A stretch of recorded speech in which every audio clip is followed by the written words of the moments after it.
ميثاقه ويقطعون ما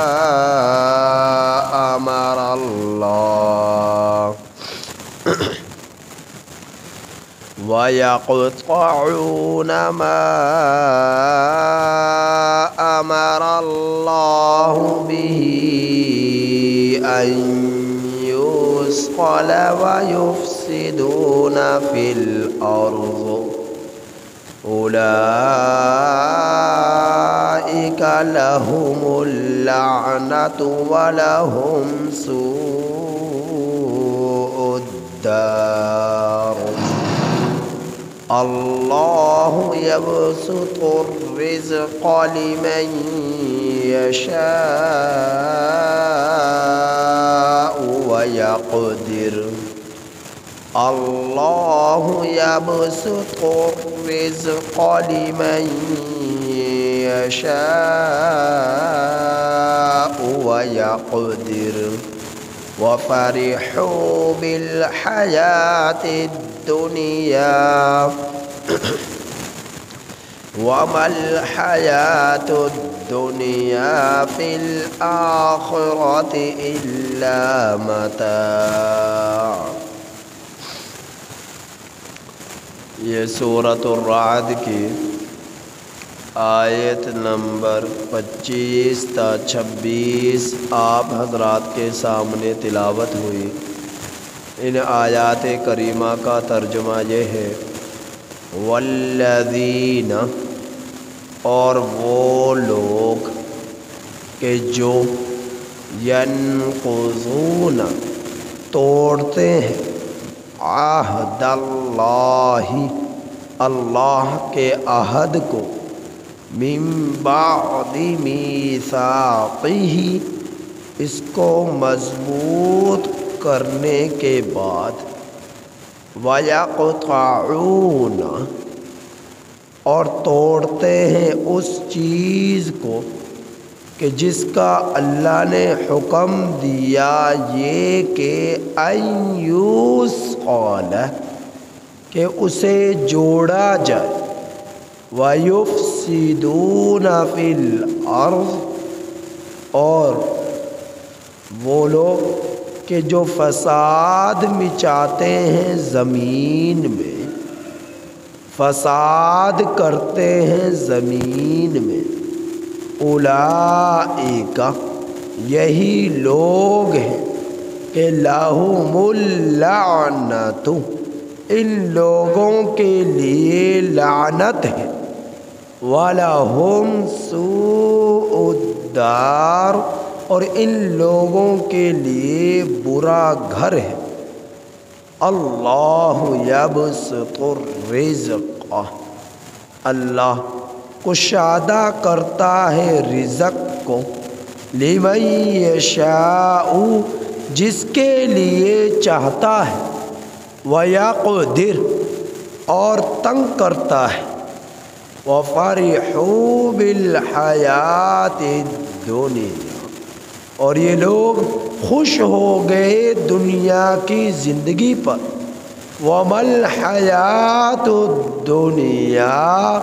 اور نہیں ہے دنیا کی زندگی، فِي الْآخِرَةِ، آخرت کے مقابلے میں، إِلَّا مَتَاع، مگر بہت ہی تھوڑی۔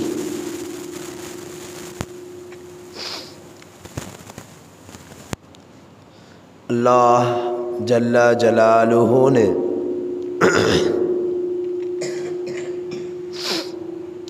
پچھلی آیات کریمہ میں ایسے لوگ جو ایمان لاتے ہیں اور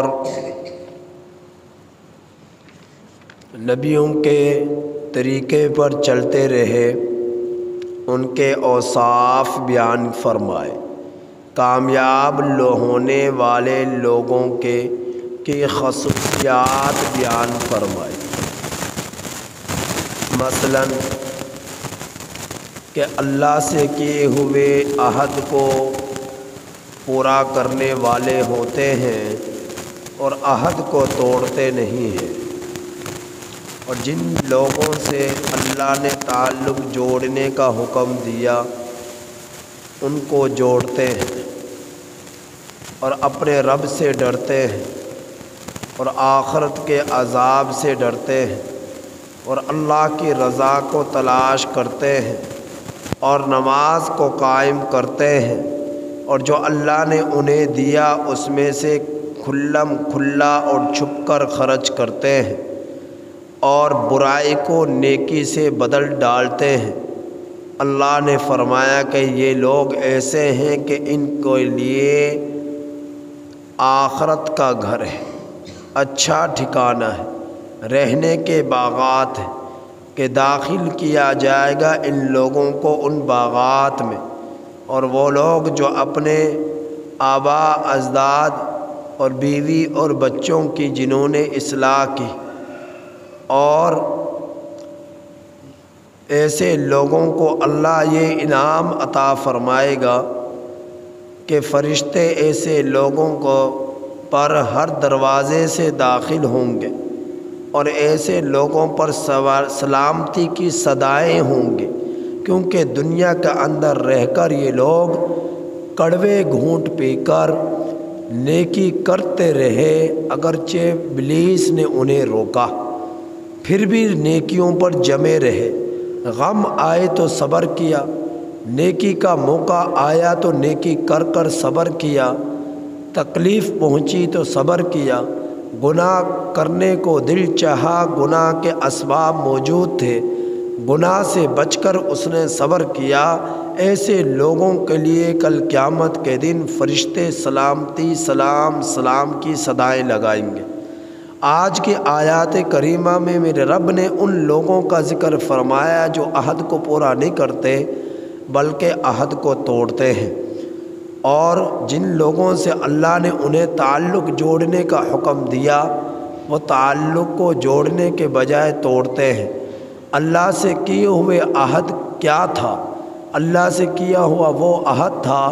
کہ جب میرے رب نے عالم ارواح میں قیامت تک آنے والے تمام انسانیت کی روحوں سے فرمایا الست بربکم، کہ کیا میں تمہارا رب نہیں ہوں؟ تو میں نے آپ نے ہم سے پہلے کروڑوں لوگ دھرتی سے کے پیٹ میں جا چکے ہیں، ان سب نے، اور قیامت تک کروڑوں خربوں لوگ آئیں گے، ان سب نے اللہ پاک سے یہ وعدہ کیا تھا اور اقرار کیا تھا قالو بلا، کیوں نہیں آپ ہی ہمارے رب ہیں، لیکن دنیا کے اندر آ کر اللہ سے کیے ہوئے عہد کو بہت سارے لوگوں نے توڑ دیا، بہت سارے لوگوں نے چھوڑ دیا، بہت سارے لوگ اس عہد سے پھر گئے، کوئی بدھ مت بن گیا، کوئی ہندو بن گیا، کوئی سکھ بن گیا، کوئی یہودی بن گیا، کوئی نصرانی بن گیا، تو مختلف مذاہب کی شکل اختیار کرتے چلے گئے، کوئی سورج کو پوجنے والے بن گئے، کچھ چاند ستاروں کو پوجنے والے بن گئے، کچھ آگ کی پوجا پاٹ کرنے والے بن گئے۔ غرض یہ کہ ہر طرح کے مذہب اختیار کرنے والے لوگ اللہ کے مذہب اسلام کو چھوڑ کر، دین برحق کو چھوڑ کر دیگر مذاہب کو اختیار کرنے والے لوگوں کی تعداد اکثریت اختیار کر گئی، تو اللہ کے عہد کو یہ لوگ توڑ چکے۔ یہودیوں نے رب سے کیے ہوئے عہد کو توڑ دیا، نصرانیوں نے اللہ سے کیے ہوئے عہد کو توڑ دیا، سکھوں نے اللہ سے کیے ہوئے عہد کو توڑ دیا، ہندوؤں نے اللہ تعالیٰ سے کیے ہوئے عہد کو توڑ دیا، اور مجوسیوں نے اللہ تعالیٰ سے کیے ہوئے عہد کو توڑ دیا۔ سکھوں اور غرض یہ جتنے بھی تھے، چاہے آگ کی پوجا کرنے والے تھے، چاہے سورج کی پوجا کرنے والے تھے، چاہے چاند ستاروں کی پوجا کرنے والے تھے، چاہے ندی نالے سمندروں اور دریاؤں کی پوجا کرنے والے تھے، چاہے ہواؤں اور طوفان کی پوجا کرنے والے تھے، چاہے پتھروں کی مورتیوں کی بنی ہوئی تیار کردہ مورتیوں کی پوجا کرنے والے تھے، یہ سب کے سب اللہ سے قیامت عالم ارواح میں عہد جو کر آئے تھے، ان سب نے اللہ سے کیے ہوئے عہد کو توڑ دیا اور اس عہد سے پھر گئے، حالانکہ اللہ نے انہیں حکم دیا کہ عہد نہیں توڑنا، اس پر قائم رہنا ہے۔ اور اللہ رب العزت نے ایک حکم یہ دیا کہ تم نے آپس میں جوڑ پیدا کرنا ہے، نبیوں کے ساتھ اتحاد پیدا کرنا ہے، ان کی شریعت کو قبول کرنا ہے، اور اللہ کی نازل کردہ کتابوں پر ایمان لا کر نبیوں اور اللہ سے تعلق کو مضبوط کرنا ہے۔ لیکن انہوں نے نبیوں سے تعلق کو توڑ دیا، انہوں نے اللہ سے تعلق کو توڑ دیا اور آخرت سے غافل ہو گئے۔ صفت ایمان مفصل کے اندر اقرار کیا، وَقَبِلْتُ جَمِيعَ أَحْكَامِهِ، کہ اللہ تعالیٰ سے یہ اقرار کیا، اللہ تیرے ہم سارے کے سارے احکامات کو قبول ہم نے کر لیا۔ ہر ایک شخص اس بات کا اقرار کرتا ہے کہ اللہ ہم نے تیرے سارے احکامات کو قبول کر لیا، لیکن کیا میں نے، آپ نے، دنیا کے مسلمانوں نے اللہ رب العزت کے احکامات کو قبول کیا؟ کیا قرآن اور سنت کے مطابق ہم لوگوں نے زندگی بسر کی؟ کیا ہم نے نبی کے طریقے کو اپنایا؟ کیا ہم نے آخرت کی تیاری کی؟ کیا ہم نے اپنے رب کا ڈر اپنے دل میں بسایا؟ کیا ہم نے نبی کا عشق اپنے دل میں بسایا اور ان کی اطاعت اور فرما برداری اختیار کی؟ جب ایسا نہیں ہوا تو ہم نے نبیوں سے بھی تعلق کو توڑ دیا، شریعت سے ہم پھر گئے اور اللہ تعالیٰ سے بھی تعلق کو توڑ دیا اور زمین میں فساد برپا کر دیا۔ فساد صرف یہی نہیں ہے کہ قتل و غارت کرنا، فساد جو ہے یہ بھی ہے کہ آپ لوگ جو ہے کسی انسان کے جو سکون سے زندگی بسر کر رہا ہے اس کے سکون میں خلل پیدا کر دینا اور بے سکونی پیدا کر دینا، یہ بھی فساد ہے۔ فساد صرف یہی نہیں کہ قتل و غارت کرنا ہے، کسی کو قتل کر دیا، کسی کا مال لوٹ لیا، کسی کا ہاں ڈاکہ ڈال دیا، کسی کا ہاں چوری کر لی، کسی کو تکلیف جو ہے جو قتل کر دیا۔ فساد صرف یہ نہیں، فساد یہ بھی ہے کوئی اچھی زندگی گزار رہا تھا سکون سے، تم نے اس کے سکون میں خلل پیدا کر دیا۔ اب وہ خلل چاہے اس کی دل گالی گلوچ دے کر اس کے اندر پیدا کیا، وہ خلل چاہے اس کے مال میں بددیانتی کر کر پیدا کیا، اسے دھوکہ دے کر پیدا کیا، چاہے کسی بھی صورت کو اپنا کر دوسرے مسلمان کے دل کا اندر بے سکونی پیدا کرنا، یہ بھی زمین میں فساد برپا کرنا ہے، اور فسادیوں کو اللہ پسند نہیں کرتا۔ اللہ رب العزت ایسے لوگوں کو جو فساد پھیلانے والے ہیں، اللہ ایسے لوگوں کو پسند نہیں کرتا۔ پھر اللہ نے فرمایا اولئک لہم اللعنہ، ان لوگوں کے لیے لعنت ہے، ولہم سوء الدار، اور ان لوگوں کے لیے برا گھر ہے، برا ٹھکانہ ہے جہنم کی صورت میں۔ آگے میرے رب نے فرمایا کہ انسان دنیا کے اندر آنے کے بعد کوشش، یہ انسان کی فطرت ہے اور یہ کوشش کرتا ہے میں راتوں رات کروڑ پتی بن جاؤں، کھرب پتی بن جاؤں، لیکن میرا رب فرما رہا ہے جتنی بھی انسان اس دنیا میں آئے ہیں، جتنی بھی مخلوقات اس دنیا میں آئی ہیں، اللہ ہی ان کو رزق دینے والا ہے، مال دینے والا ہے، خوشحالیاں دینے والا ہے۔ جس کو اللہ چاہے رزق کی فراوانی کر دے، جس کے لیے چاہے اللہ رزق کو تنگ کر دے، یہ اللہ رب العزت کے اختیار میں ہے۔ اللہ یبسط الرزق لمن یشاء ویقدر، اللہ جس کے لیے چاہتا ہے رزق کو کشادہ کر دیتا ہے اور جس کے لیے چاہتا ہے رزق کو تنگ کر دیتا ہے۔ ایک شخص تھوڑی محنت کرتا ہے زیادہ مال حاصل کر لیتا ہے، ایک شخص پورے دن اور رات محنت کرتا ہے تب بھی تھوڑے محنت کرنے والے کے مال کی کمائی کے برابر وہ مال حاصل نہیں کر پاتا۔ آپ دیکھتے نہیں صبح سے شام تک کتنے مزدور پسینے سے شرابور ہوتے ہیں، لیکن وہ مر کر ایک دن کے ہانڈی کا انتظام کر پاتے ہیں۔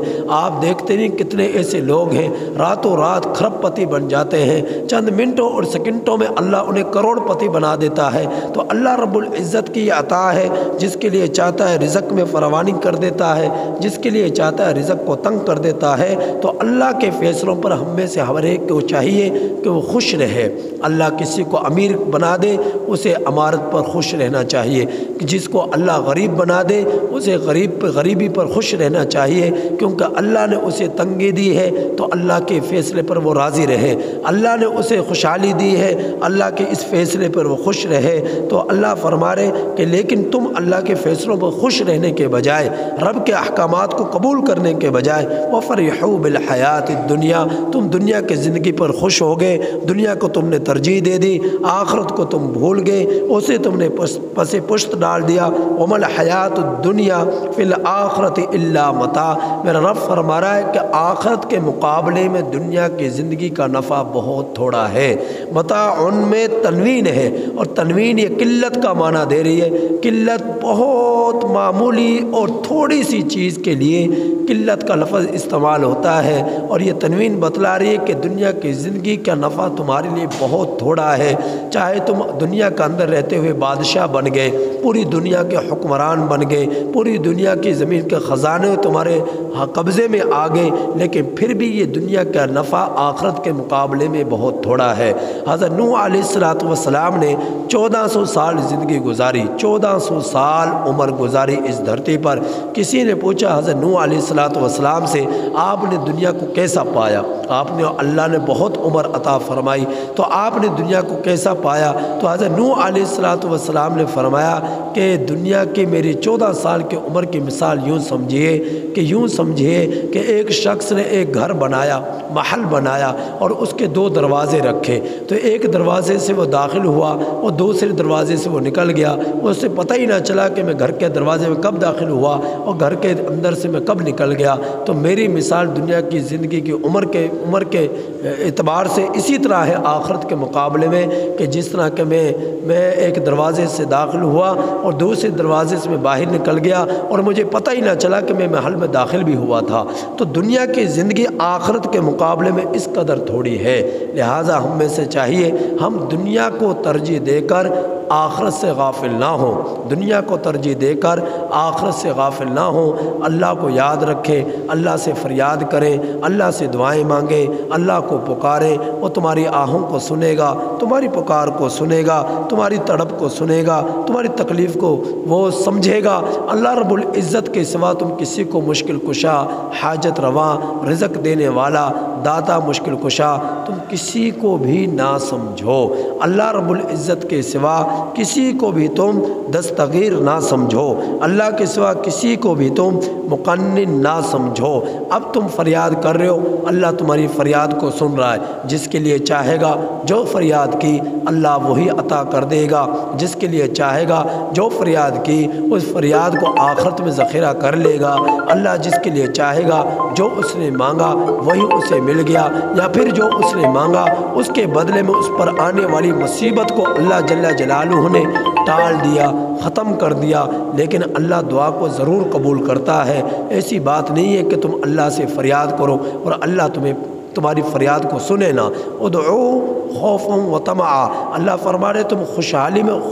خوف کے حالت میں بھی تم پکارو رب کو، اور امید کرتے ہوئے بھی اپنے رب کو پکارو۔ اللہ رب العزت کو کھلا بھی پکارو اور اللہ رب العزت کو اعلانیہ بھی پکارو۔ تم اللہ رب العزت کو پکارتے رہو، اس کے سامنے اپنے حاجات اور اپنے خواہشات کو رکھو، اللہ تمہاری فریاد کو سنے گا۔ ہاں، ایسا شخص جس کی کمائی حرام کی ہے، جس کا لقمہ حرام کا ہے، اللہ ایسے شخص کی فریاد کو قبول نہیں کرے گا، اللہ ایسے شخص کی دعاؤں کو قبول نہیں کرے گا۔ اب میں اور آپ یہ سمجھ رہے ہیں کہ میں نے جو رزق کھا لیا وہ حرام کا ہے، رشوت لے کر میں نے حرام کی کمائی حاصل کی، اس کی وجہ سے میری دعائیں قبول نہیں ہو رہی، میں نے جو ہے سود کھا کر حرام حاصل کیا اس کی وجہ سے میری دعائیں قبول نہیں ہو رہی۔ یاد رکھیے گا، جب اذان نماز کے لیے ہو جاتی ہے، اب سب لوگوں پر فرض ہوتا ہے کہ نماز کی تیاری کے لیے وہ نکل پڑے اور مسجد کی طرف وہ آ جائے، اس میں سستی نہ کرے، نماز کی تیاری سے ہٹ کر اب اگر کوئی شخص دکانداری کرے گا، خرید و فروخت کرے گا، گاہکوں کو ڈیل کرے گا، کسٹمر کی طرف اپنی توجہ کو رکھے گا، اب اس دوران جو یہ کمائی حاصل کر رہا ہے، اب یہ جو لوگوں سے ڈیل کر رہا ہے یہ سب کے سب حرام ہے، حلال نہیں ہے۔ ضروری نہیں ہے تم کسی کو دھوکہ دے کر جو ہے مال حاصل کرو گے تو وہ حرام ہوگا، بدیانتی کر کر مال حاصل کرو گے تو وہ حرام ہوگا۔ نہیں، جب اللہ رب العزت نے تمہیں بلایا نماز کے لیے اور نماز کے لیے اذان ہو گئی اور اس کے بعد بھی تم نے دکانوں کو کھلا رکھا، خرید و فروخت کو جاری رکھا، تو اس دوران اذان ہو جانے کے بعد جو تم خریدو گے، جو تم بیچو گے، سب یہ حرام ہوگا۔ لہٰذا یہ اثرات ہیں ہماری زندگیوں پر جن کی بنا پر ہماری دعائیں قبول نہیں ہوتی، جس کی بنا پر ہماری زندگیوں میں بے سکونی ہے۔ اسی طرح نماز جمعہ کی پہلی اذان جو ہو جاتی ہے، اس اذان کے بعد اب اگر کوئی شخص نماز جمعہ کی تیاری سے ہٹ کر کوئی بھی کام کرے گا تو اس شخص کے لیے وہ کام کرنا حرام ہے، سونا حرام ہے، اور جو ہے خرید و فروخت کرنا حرام ہے، گپ شپ لگانا حرام ہے، اور سڑکوں پر یوں ہی بے جا کھڑے رہنا حرام ہے۔ پہلی اذان ہو جانے کے بعد جمعہ کی تیاری کرنے کے سوا کوئی کام جو بھی آپ کریں گے وہ حرام کام ہے، لہٰذا ایسے کام سے آپ نے بچنا ہے۔ تو حرام کاموں سے بچو گے تو اللہ تمہاری فریاد کو سنے گا، قبول کرے گا۔ سنتا تو وہ پھر بھی ہے لیکن قبولیت کے اثرات مرتب نہیں ہوتے۔ کیوں نہیں ہوتے؟ کیونکہ ہم اس قدر اپنی زندگی میں حرام کام کر چکے ہیں جس کی بنا پر ہماری دعائیں قبول نہیں ہوتی۔ لہٰذا اگر ہم میں سے ہر ایک شخص یہ چاہتا ہے کہ ہماری دعائیں قبول ہوں تو پھر اسے چاہیے حرام کاموں سے بچے، حرام کاموں سے بچے۔ جب اذان کے لیے پہلی اذان، جب نماز جمعہ کے لیے پہلی اذان ہو جائے، جمعے کی تیاری میں لگ جائے۔ جب اذان پنجگانہ نماز کے لیے اذان ہو جائے اس وقت نماز کی تیاری میں لگ جائے اور مساجد کی طرف دوڑ پڑے۔ اللہ رب العزت سے دعا ہے کہ اللہ تعالی ہمیں ان آیات کے کریمہ کی کامل سمجھ نصیب فرمائے اور عمل کی توفیق نصیب فرمائے۔